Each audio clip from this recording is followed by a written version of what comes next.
भारतीय कंपनियों के शेयर अमेरिका के अंदर और वर्ल्ड के अंदर धड़ाम से गिर रहे हैं क्योंकि नए H1B वीज़ा नियमों के कारण उन कंपनियों के जो वर्कर हैं उनके ऊपर संकट आ गया है। और अब भारत के लोग कह रहे हैं कि घर वापसी का समय आ गया भारतीयों का।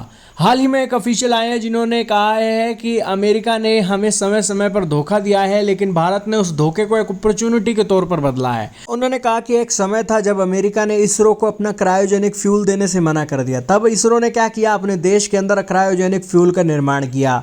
इसीलिए अमेरिका ये जो H1B वीज़ा के नियम लागू कर रहा है, भारत के लोगों को देखना चाहिए कि हम इसे एक अपॉर्चुनिटी के तौर पर देखें और आत्मनिर्भर भारत बनाकर अपने देश की ज़रूरतों को पूरा करें।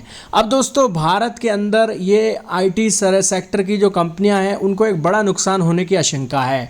अमेरिका आत्मनिर्भर बन रहा है और ये IT सेक्टर की कंपनियां बिलियंस ऑफ डॉलर का व्यापार दोस्तों अमेरिका के अंदर करती थी।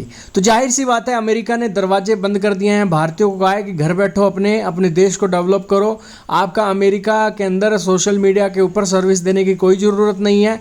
आप जरा अपने देश के अंदर सुध लो कि किस तरीके से आपके देश में अमेरिकी सोशल मीडिया की जाइंट कंपनीज अपनी सर्विसेज देकर अपना जाल बिछा चुकी हैं। और आपके देश के अंदर आपका आधार कार्ड के अंदर अगर आपने नंबर बदलना है तो वो पोस्ट सर्विस की पोस्ट इन्फो ऐप के अंदर आपको लगातार लैग मिलेंगे और वो ऐप ढंग से काम भी नहीं कर रही है।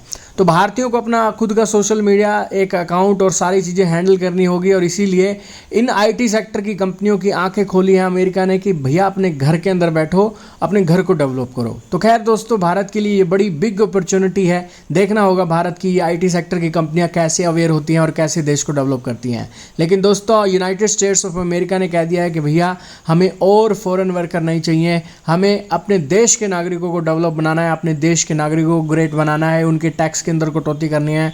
हम दूसरों के लिए और बर्डन नहीं झेल सकते। आप क्या कहेंगे, कमेंट में बताइएगा।